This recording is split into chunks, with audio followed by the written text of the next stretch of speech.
कहानी सुनकर आंखें भर आएंगी। ये कहानी है एक गरीब पिता और उसकी बेटी की।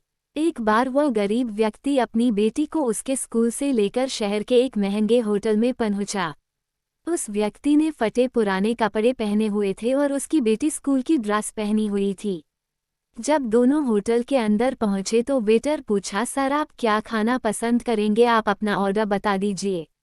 तब उस व्यक्ति ने कहा कि आप मेरे बेटी के लिए एक प्लेट पाव भाजी लेकर के आ जाइए बस। वेटर ने कहा, सर आप कुछ नहीं लेंगे, आपके लिए भी कुछ लेकर आऊं। तो गरीब व्यक्ति ने कहा, मेरे लिए कुछ नहीं, आज मेरी बेटी के लिए पार्टी है। मैंने इससे वादा किया था कि अगर तुम इस जिले में 10th क्लास में टॉप करोगी तो तुम्हें मैं सबसे महंगे होटल में पार्टी दूंगा, तो आप सिर्फ बच्चे के लिए पाव भाजी ले आइए। वेटर ये बात सुनते ही दौड़कर अपने मालिक के पास गया और बोला कि सर आपसे एक छोटी सी रिक्वेस्ट है कि आप मेरी सैलरी से पैसा काट लेना, लेकिन आज मैं चाहता हूं कि उस बच्ची के साथ उसके पिता को भी एक प्लेट पाव भाजी खिलाया जाए, क्योंकि उस बच्ची ने पूरे जिले में 10th क्लास में टॉप किया है। वो गरीब पिता है, ज़्यादा पैसे नहीं होंगे, इसलिए कह रहा है सिर्फ बच्ची के लिए ले आओ। होटल के मालिक ने जब ये बात सुनी तो मुस्कुराते हुए बोला, तुम उसके पिता के लिए भी पाव भाजी लेकर जाओ, उसके लिए भी लेकर जाओ, पैसे मत लेना, 4-5 पाव भाजी पैक करवा कर ले जाओ और 2-3 किलो मिठाई भी लेकर जाओ और उनसे कहना ये पार्टी होटल की तरफ से है, आप ये मिठाई ले जाइए और जश्न मनाइए। जब वेटर ने 2 प्लेट पाव भाजी लेकर गया तो वो व्यक्ति चौंक गया और बोला, मैंने तो एक ही मंगाई थी, मेरे पास पैसे नहीं है।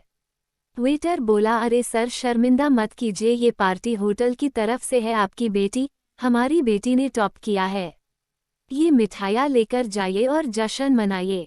पिता और बेटी खुश हो गए और चले गए। कई साल बीत गए। उस गरीब पिता की लड़की अब यूपीएससी की तैयारी करके कलेक्टर बन चुकी थी और इत्तेफाक से उसी शहर में उसकी पोस्टिंग हुई थी।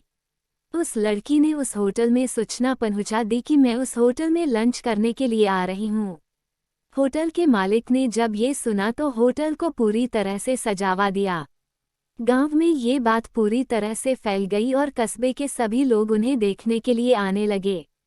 कलेक्टर अपने पिता के साथ उस होटल में पहुंची।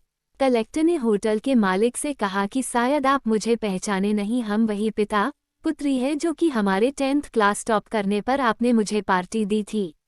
हम वही पिता पुत्री है, आज फिर से आए हैं और आज पार्टी हम देंगे आपको, आपके पूरे स्टाफ को और पूरे गांव को, क्योंकि आपने गरीबी का सम्मान किया है। आपने उस दिन जो पार्टी दी थी, मुझे बताया कि मुझे कितनी और ऊंचाई तक पहुंचना है, कितनी और बड़ी मंजिल को छूना है। आपने एक नई प्रेरणा दी थी और आज मैं उसी प्रेरणा का एहसान चुकाने के लिए आई हूँ। वो मैडम ये सब कहते जा रही थी और आंखों से आंसू बहती जा रही थी। ये कहानी हमें सिखाती है कि कभी भी किसी गरीब का मजाक मत उड़ाना। हो सके तो उसकी मदद करना और अगर मदद ना कर सको तो उसका मजाक मत उड़ाना, क्योंकि वो सब देख रहा है। बनना है तो उसकी नज़र में अच्छा बनिए। जहाँ भी रहिए कर दिखाइए कुछ ऐसा कि दुनिया करनी चाहे आपके जैसा।